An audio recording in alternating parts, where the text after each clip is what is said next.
जय जगन्नाथ बंधुगण आमे माने प्रायतः समस्ते शोइबा समय किछि ना किछि स्वप्न देखि थाउ। हुए तो केही केही ताहाको आम मनर भ्रम बोली कहि एड़ेई जाई परंती। दिन रे शोइथिबा समय देखा जाउथिबा स्वप्न अर्थहीन होई पारे, किंतु स्वप्न शास्त्र अनुसार ब्राह्म मुहूर्त रे बा भोर 3टा रु 5टा मध्यरे देखा जाउथिबा स्वप्न महत्व रखे। शास्त्र कहंती परमात्मा परमेश्वर आम अदृश्य भविष्यत पई स्वप्न माध्यम रे किछि संकेत देइथांती। आसंतु स्वप्न शास्त्रु आज किछि स्वप्न आउ तार संकेत विषय रे जानिबा। प्रथमतः स्वप्न रे देखुथिबा धळा रंगर वस्तु शुभ होइथाय, किंतु कप्पा, भस्म, भात, घोळ दही और धळा बिलेई धळा रंगर होइथिले मध्य अशुभत्वर सूचना देइथाय। सेहिपरि आमर धारणा कला रंग अशुभ, किंतु स्वप्न रे कला रंगर गाई, हाथी, देवता, ब्राह्मण और कला घोड़ा शुभ संकेत देइथाय। द्वितीय आपण यदि स्वप्न रे चित्तारे साप पोड़ा हेबार देखुछंती तेबे ताहा आकस्मिक विपदर सूचना देइथाय। एपरि स्वप्न देखिले आमे महामृत्युंजय मंत्र और गायत्री मंत्र लगातार जाप करबा आवश्यक, संकट टळी जाइथाय। तृतीय यदि स्वप्न रे देवता, ऋषि, साधु सन्त को देखंती तेबे आपणको जीवन रे शुभ समय आसेबार संकेत मिलिथाय। चतुर्थ यदि स्वप्न रे आपण देखुछंती आपणको घरु गाई बाछुरी सह बाहरी चली जाउछि तेबे घरु मां लक्ष्मी चली जिबार संकेत मिलिथाय। तेणु एपरि स्वप्न देखिले लक्ष्मी नारायणक मंदिर जाई दर्शन करिबा सह प्रति गुरुवार लक्ष्मीक व्रत रखी मां लक्ष्मीकर 108 नाम जप करंतु, अशुभ समय कटिजिवो। पंचम जदि आपण स्वप्न रे ठाकुरंकर आळती हेबार देखंती बा निजे ठाकुर पूजा करुथिबार देखंती तेबे एहार अर्थ बहुत शीघ्र आपणको जीवन रे एक सकारात्मक परिवर्तन हेबार अछि। स्वप्न रे ईश्वरंक दर्शन आपणको भाग्यशाली हेबार सूचना देइथाय। एभली स्वप्न देखिले आपण काहा आगरे प्रकाश करंतु नाही, स्वप्न प्रकाश करिदेले निष्फल होई जाय। जदि स्वप्न रे आपण माछ स्वप्न देखंती एवं साप देखंती तेबे ताहा धन आगमनर संकेत देइथाय। सप्तम जदि आपण नदी, झरणा, पहाड़, पर्वत, फूल, गछपत्र आदि प्रकृतिर चित्र देखुछंती तेबे ताहा आपणको जीवन रे सुख और शांति आसीबार संकेत अटे, अत्यंत शुभ फल मिलिथाय।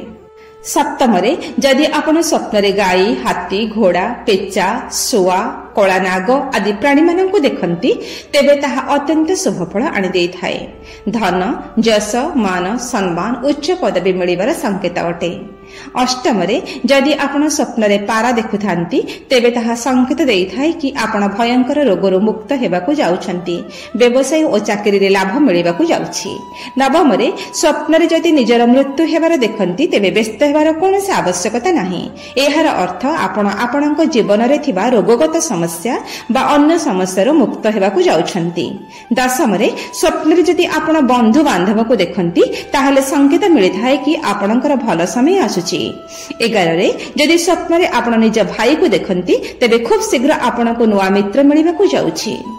12 जदि आपण स्वप्न रे काउ देखुछंती तेबे आपणको गोटे खराब समय आसीबार सूचना मिलिथाय। आपण शिव दर्शन और हनुमान को दर्शन करी हनुमान चालीसा पढ़िले असुविधा दूर होइथाय।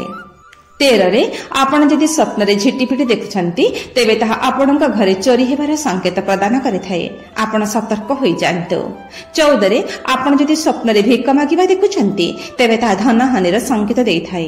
15 जदि स्वप्न रे आपण नेउळ देखुछंती तेबे ताहा शत्रु भयरु मुक्ति हेबार संकेत देइथाय। 16 सेहिपरि आपण जदि स्वप्न रे बेलपत्र देखंती तेबे धन धान्यर वृद्धि होइथाय। 17 जदि आपण स्वप्न रे पगड़ी देखुछंती तेबे मान सम्मान मिलिबार संकेत मिलिथाय। 18 नील गाई, नदी, बसंत ऋतु, फूल फल आदि स्वप्न रे देखिले ताहा सुख सौभाग्यर सूचना प्रदान करिथाय। 19 जदि आपण स्वप्न रे घास देखुछंती, तास देखुछंती, चिल्ल देखुछंती तेबे ए सब जीवन रे समस्या आसीबार संकेत देइथाय। 20 जदि आपण स्वप्न रे त्रिशूल देखुछंती, रुद्राक्ष देखुछंती तेबे शत्रुंक ठाରୁ मुक्ति और शुभ समाचार मिलिबार संकेत देइथाय।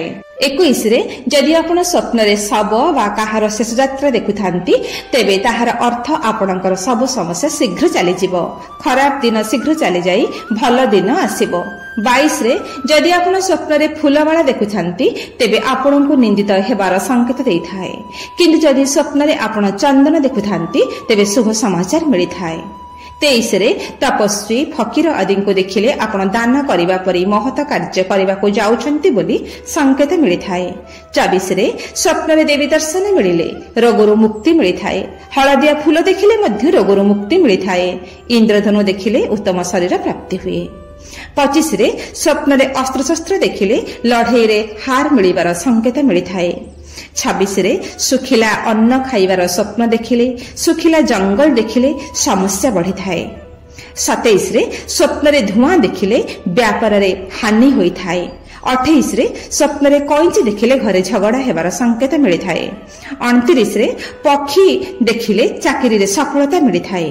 30 ବାଘ ଦେଖିଲେ ଶତ୍ରୁ ଉପରେ ବିଜୟ ମିଳିଥାଏ। 31 ହାତୀ ଦେଖିଲେ ଐଶ୍ୱର୍ଯ୍ୟ ପ୍ରାପ୍ତି ହୋଇଥାଏ। 32 ଯଦି ସ୍ୱପ୍ନରେ ଆପଣ ମଇଁଷି ଦେଖୁଛନ୍ତି ତେବେ ତାହା ଅତ୍ୟନ୍ତ ଅଶୁଭ ହୋଇଥାଏ। ତାହା ଆପଣଙ୍କୁ ମୃତ୍ୟୁର ସଂକେତ ଦେଇଥାଏ। ଏଭଳି ସ୍ୱପ୍ନ ଦେଖିଲେ ଆପଣ ଶିବ ଦର୍ଶନ ଆଉ ମୃତ୍ୟୁଞ୍ଜୟ ମନ୍ତ୍ର ଲଗାତାର କରନ୍ତୁ। 33 ଯଦି ସ୍ୱପ୍ନରେ ଆପଣ ଓଟ ଦେଖୁଛନ୍ତି ତେବେ ଅର୍ଥଲାଭ ହୋଇଥାଏ। କିନ୍ତୁ ସ୍ୱପ୍ନରେ ଓଟ ଚଢ଼ି ଆପଣ ଯାତ୍ରା କରୁଥିବାର ସ୍ୱପ୍ନ ଦେଖିଲେ ତାହା ଅଶୁଭ ହୋଇଥାଏ, ଯାହା ନିଜେ କିମ୍ବା ପରିଜନ କେହି ସ୍ୱର୍ଗଧାମ ଯିବାର ସଂକେତ ଦେଇଥାଏ। ତେବେ ସ୍ୱପ୍ନରେ ଦର୍ଶନ କରୁଥିବା ବସ୍ତୁର ସଂକେତ ଭଲ ହେଉ ବା ମନ୍ଦ ହେଉ, ସବୁ ସ୍ୱପ୍ନକୁ ତୁରନ୍ତ ଭଗବାନଙ୍କୁ ଜଣାଇଦେବା ଉଚିତ। ଆଉ ମନ୍ଦ ସ୍ୱପ୍ନ ଯଦି ଦେଖନ୍ତି ତେବେ ସେହି ଶଯ୍ୟାରେ ବସି 5 ଥର ମୃତ୍ୟୁଞ୍ଜୟ ମନ୍ତ୍ର ଜପ କରନ୍ତୁ। ସକାଳୁ ସକାଳୁ ଶିବ ଦର୍ଶନ କରନ୍ତୁ। ଶିବଲିଙ୍ଗରେ କ୍ଷୀର ବେଲପତ୍ର ଅର୍ପଣ କରନ୍ତୁ। ଆଉ ସନ୍ଧ୍ୟାରେ ହନୁମାନ ଚାଳିଶା ପାଠ କରନ୍ତୁ। ସବୁ ସମସ୍ୟାର ସମାଧାନ ହୋଇଯିବ। ପ୍ରଭୁଙ୍କ କୃପାରୁ ଆସୁଥିବା ବଡ଼ ବଡ଼ ସମସ୍ୟା ମଧ୍ୟ ଟଳିଯିବ। ଜୟ ଜଗନ୍ନାଥ।